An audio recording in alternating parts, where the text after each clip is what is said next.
Hello student, स्वागत है आपका इस वीडियो में। आज हम लोग देखेंगे तीसरा लेक्चर।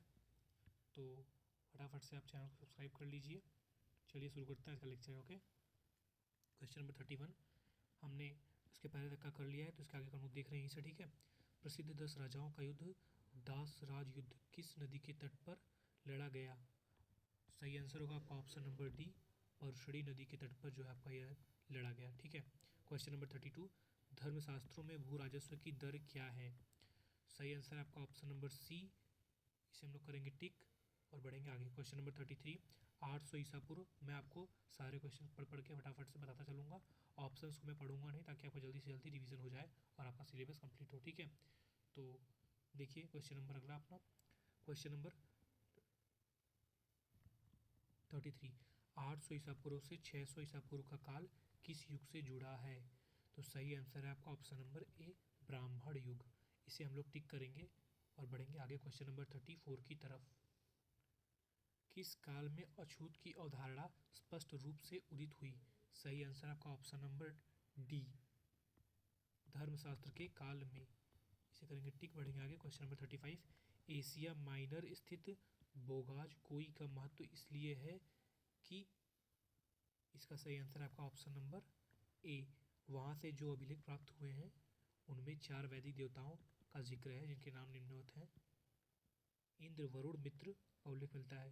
क्वेश्चन नंबर 36 देखेंगे, गायत्री मंत्र। इसे टिक कर दें एक बार, ये होगा सही आंसर। ठीक है। क्वेश्चन नंबर 36 गायत्री मंत्र देवी सवित्री को संबंधित किस पुस्तक में मिलता है?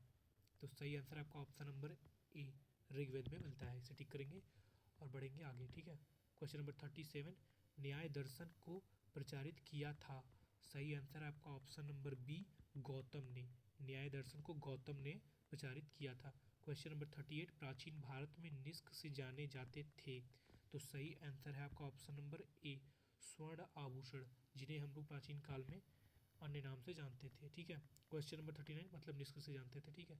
क्वेश्चन नंबर 39, क्वेश्चन नंबर 39, हाँ ठीक है। योग दर्शन के प्रतिपादक हैं? क्वेश्चन नंबर 39, तो सही आंसर है इसका आपका ऑप्शन नंबर ए, पतंजलि। योग दर्शन जो है उसके पतंजलि हैं। ठीक है। क्वेश्चन नंबर 40 उपनिषद पुस्तकें हैं? सही उत्तर होगा आपका इसका ऑप्शन नंबर डी, दर्शन पर। इसे टिक करेंगे। आपका यूपीपीसीएस 2002 में पूछा गया है। ये वाला यूपीपीसीएस 2002, 7, 8 3 बार पूछा गया है। ठीक है। और ये देखिए कंटिन्यूसली पूछा गया इधर। क्वेश्चन नंबर 41 सूची 1 को सूची 2 के साथ सुमेलित कीजिए एवं नीचे दिए गए कूट की सहायता से सही उत्तर चुनिए। सूची 1 और सूची 2 देख लीजिए, निम्नवत है।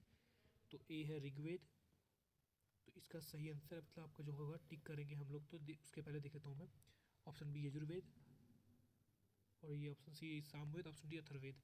के सामने क्या क्या लिखे हुए हैं? संगीत में स्त्रोत, स्त्रोत एवं कर्मकांड, तंत्र मंत्र एवं वशीकरण, स्त्रोत एवं प्रार्थनाएं। तो जो आपका ऋग्वेद है, इसमें आपका जो सभी स्त्रोत एवं कर्मकांड है ना, ये सभी आपके आते हैं। एक मिनट, नहीं नहीं, इसके मतलब जो ऑप्शन नंबर 4 है स्त्रोत एवं प्रार्थनाएं, वो आते हैं। ऑप्शन बी यजुर्वेद, यजुर्वेद के द्वारा आपके इसमें जो है सभी तरीके के आपके तंत्र मंत्र, नहीं नहीं, स्त्रोत एवं कर्मकांड आते हैं। और सी जो आपका सामवेद है, सामवेद में आपके संगीत में स्त्रोत हैं। और ऑप्शन नंबर डी अथर्ववेद, इसमें आपके सभी तंत्र, हाँ, तंत्र मंत्र एवं वशीकरण हैं। तो इसका सही ऑप्शन कौन सा होगा? आपका ऑप्शन नंबर ए, जिसे हम लोग करेंगे टिक और बढ़ेंगे आगे। ठीक है, ये वाला ठीक होगा आपका। ठीक है। क्वेश्चन नंबर 42 आरंभिक वैदिक साहित्य में सर्वाधिक वर्णित नदी है? इसका सही आंसर आपका इसका ऑप्शन नंबर ए, सिंधु। इसे टिक करेंगे और बढ़ेंगे आगे। क्वेश्चन नंबर 43 उपनिषद काल के राजा अश्वपति शासक थे? तो सही आंसर है आपका ऑप्शन नंबर बी, केकय के। ठीक है, नाम कैसे कैसे हैं इनके। क्वेश्चन नंबर 44 अध्यात्म ज्ञान के विषय में नचिकेता और यम का संवाद किस उपनिषद में प्राप्त होता है? ये क्वेश्चन देखिए आपका यूपीपीसीएस में 2 टाइम्स पूछा गया है। तो यूपीएससी मतलब कि यहाँ समय पूछा जाता है वैसे। तो इसका सही आंसर है आपका ऑप्शन नंबर सी, कठोपनिषद में। ठीक है, इसे टिक करेंगे हम लोग, ये हो गया। क्वेश्चन नंबर 45 वैदिक नदी कुबा मतलब काबुल का स्थान कहाँ निर्धारित होना चाहिए? सही आंसर है आपका ऑप्शन नंबर ए, अफगानिस्तान में। तो इसे करेंगे टिक, पढ़ेंगे आगे। क्वेश्चन नंबर 46, कपिल मुनि द्वारा प्रतिपादित दार्शनिक प्रणाली है? सही आंसर है आपका इसका ऑप्शन नंबर बी, सांख्य दर्शन। कपिल मुनि सांख्य दर्शन जी के द्वारा सांख्य दर्शन दिया गया, कपिल मुनि द्वारा प्रतिपादित जो है, ठीक है, सांख्य दर्शन है। और न्याय दर्शन गौतम जी कर दिया गया है। उत्तर मीमांसा और पूर्व मीमांसा, उत्तर मीमांसा बद्रीनारायण जी के द्वारा दिया गया है। क्वेश्चन नंबर 47, भारत के किस स्थल की खुदाई से लौह धातु के प्रचलन के प्राचीनतम प्रमाण मिले हैं? तो सही आंसर है आपका option number B, Atranji Kheda. ये कहाँ पर है? ये आपका उत्तर प्रदेश में है, ठीक है, अंतरजी खेड़ा उत्तर प्रदेश में है। क्वेश्चन नंबर 48 की तरफ हम लोग बढ़ेंगे। निम्नलिखित में किसका संकलन ऋग्वेद पर आधारित है? तो सही आंसर है आपका इसका अथर्ववेद, आई थिंक, हाँ नहीं सॉरी, सामवेद है। हाँ ठीक है, इसमें उसके मंत्र भी लिए गए हैं और संगीत में है, तो इसे करेंगे टिक, पढ़ेंगे आगे। क्वेश्चन नंबर 49, निम्नांकित में कौन प्रस्थान त्रयी में शामिल नहीं है? इसका ऑप्शन गलत है तो मुझे माफ़ कर दीजिएगा। क्वेश्चन नंबर 49 का सही आंसर है आपका ऑप्शन नंबर ए, भागवत। वैसे तो सारे सही है, मतलब ये ऑप्शन, मतलब मुंह से कुछ गलत निकल जाए तो उसके लिए सॉरी। क्वेश्चन नंबर 50, कर्म का सिद्धांत संबंधित है? तो इसका सही आंसर है आपका ऑप्शन नंबर बी, मीमांसा से। कर्म का सिद्धांत जो भी है आपका मीमांसा से संबंधित है। यूपीपीसीएस 1997 में ये पूछा गया है, और ये वाला आपका देखिए यूपीपीसीएस 1997 में ये भी पूछा गया है। क्वेश्चन नंबर 51, सुमेलित कीजिए। ए, अथर्ववेद, 1 ईश्वर महिमा, बी, ऋग्वेद बलिदान विधि, सी, यजुर्वेद औषधियों से संबंधित, डी, सामवेद संगीत। तो जो आपका सामवेद है वो तो आपका संगीत से संबंधित है, तो ठीक है।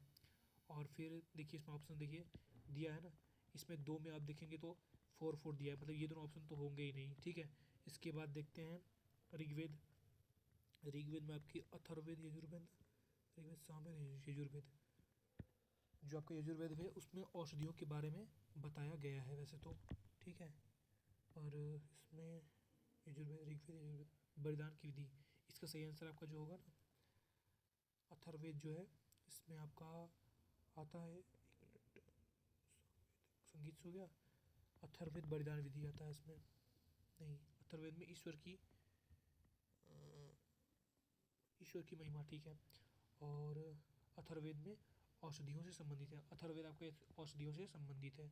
और ऋग्वेद में जो है ईश्वर की महिमा का वर्णन किया गया है। तो सही आंसर आपका ऑप्शन नंबर ए, यही वाला होगा, क्योंकि देखिए ऋग्वेद में ईश्वर की महिमा ऑप्शन नंबर बी में ही मैच खाता है सिर्फ यहाँ पे, तो इसीलिए ये वाला आंसर होगा, ठीक है। तो क्वेश्चन इसके बाद क्वेश्चन नंबर 52 की तरफ बढ़ेंगे हम लोग फटाफट से। चरक संहिता नामक पुस्तक किस विषय से संबंधित है? इसका आंसर हो जाएगा आपका ऑप्शन नंबर सी, चिकित्सा। इसे करेंगे टिक और बढ़ेंगे आगे। क्वेश्चन नंबर 53, यज्ञ संबंधी विधि विधानों का पता चलता है?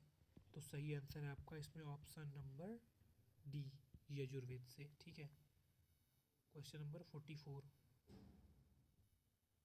वैदिक युगीन सभा, तो सही आंसर इसमें आपका है सी, मंत्री परिषद थी। जो वैदिक युगीन सभा थी आपकी मंत्री परिषद थी, न कि गांव के दरबार या राज दरबार, ठीक है।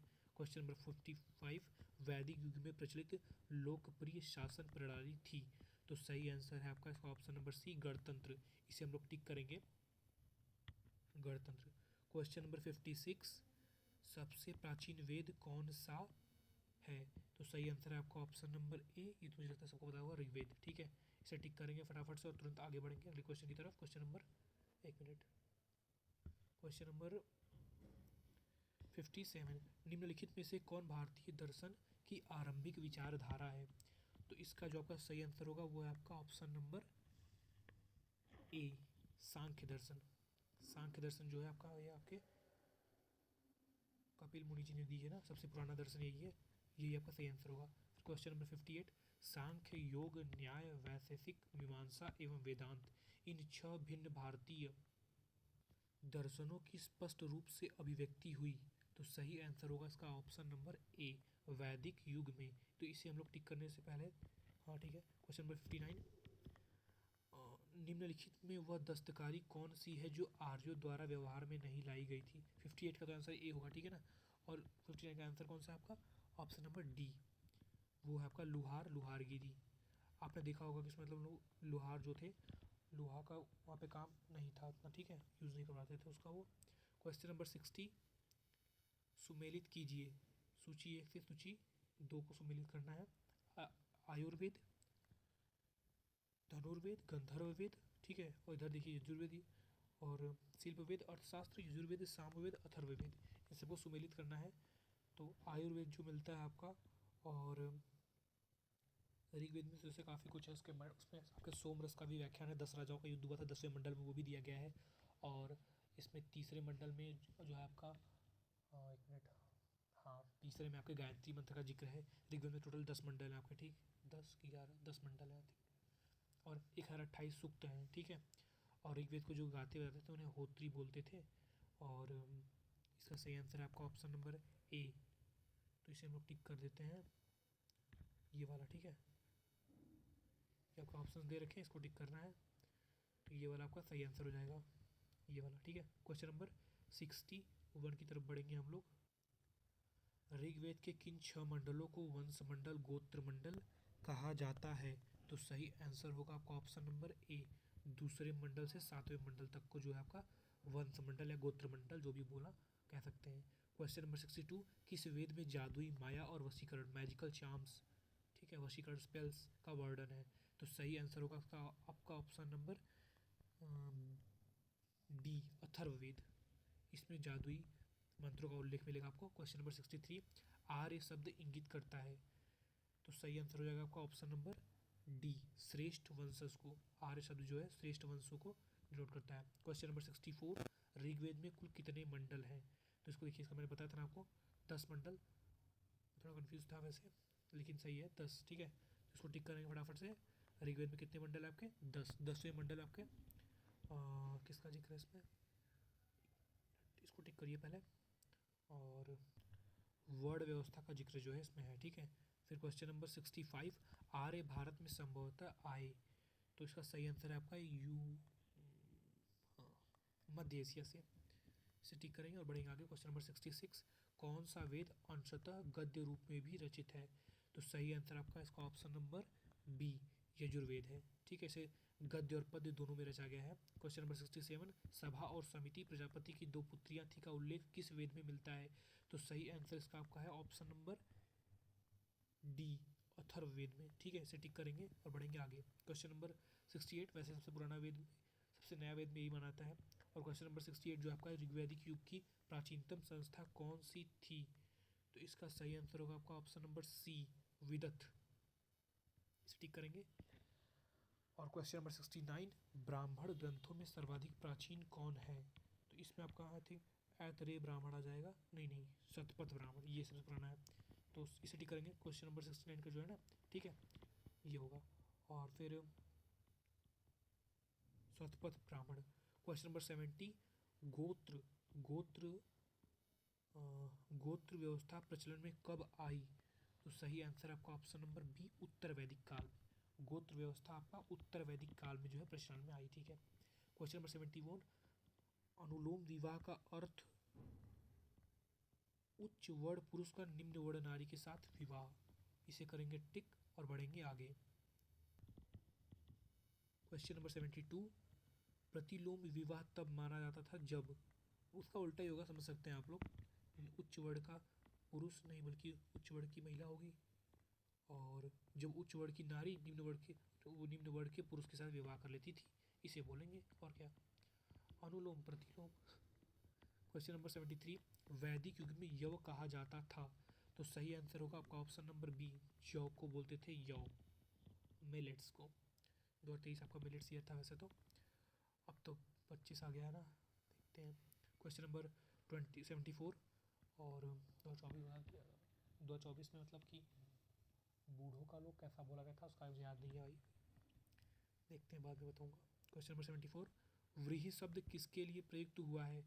तो इसका गेहूँ हो जाएगा आपका ऑप्शन नंबर, एक मिनट, नहीं सॉरी, चावल होगा, व्रीहि चावल के लिए है, ठीक है। तो सही आंसर होगा ऑप्शन नंबर ए, चावल। क्वेश्चन नंबर 75, अथर्व का अर्थ, तो क्या होगा इसका आंसर? ऑप्शन नंबर ए, पवित्र जादू। अथर्व का अर्थ होता है पवित्र जादू। क्वेश्चन नंबर 76, जादू कोई भी हो सब खतरनाक ही होता है। क्वेश्चन नंबर 76, ऐसा मैं नहीं मानता इसमें, सुमेलित से कीजिए। तो इसमें देखिए आप लोग दिए हुआ है शिक्षा, फिर ध्वनि शास्त्र, कल्पसूत्र से कर्मकांड, निरुक्त शब्द व्युत्पत्ति शास्त्र, भाषा शास्त्र, डी छंद, छंद शास्त्र। तो इसको मिलाना है आप सभी को। तो इसका सही आंसर मैं बताता हूँ, इसका होगा आपका ऑप्शन नंबर ए, मतलब कि ये वाला। ठीक है, देख लीजिएगा आप लोग कैसे कैसे है सब। क्वेश्चन नंबर 77, एक मिनट सॉरी, इसे 15 मिनट में ख़त्म करना होता है, 15 मिनट से ज़्यादा हो गया थोड़ा सा। क्वेश्चन नंबर 77, प्राचीनतम व्याकरण अष्टाध्यायी के रचनाकार हैं। तो सही आंसर आपका इसका ऑप्शन नंबर डी, पाणिनि, महर्षि पाणिनि ने जो है इसकी रचना की है। ठीक है, संस्कृत का सबसे पुराना व्याकरण है ये, पाणिनि के द्वारा रचित है। इसे ठीक करेंगे हम लोग और बढ़ेंगे आगे क्वेश्चन नंबर 78 की तरफ। निम्न में से कौन सी स्मृति प्राचीनतम है? तो इसको देखेंगे हम लोग, ये है मनुस्मृति, सबसे प्राचीन स्मृति आपकी है मनुस्मृति।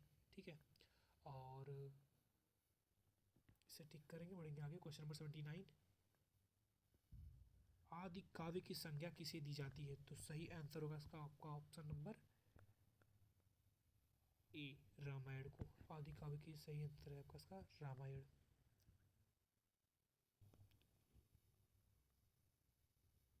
इसे ठीक करेंगे, बढ़ेंगे आगे क्वेश्चन नंबर 80, प्राचीनतम पुराण है।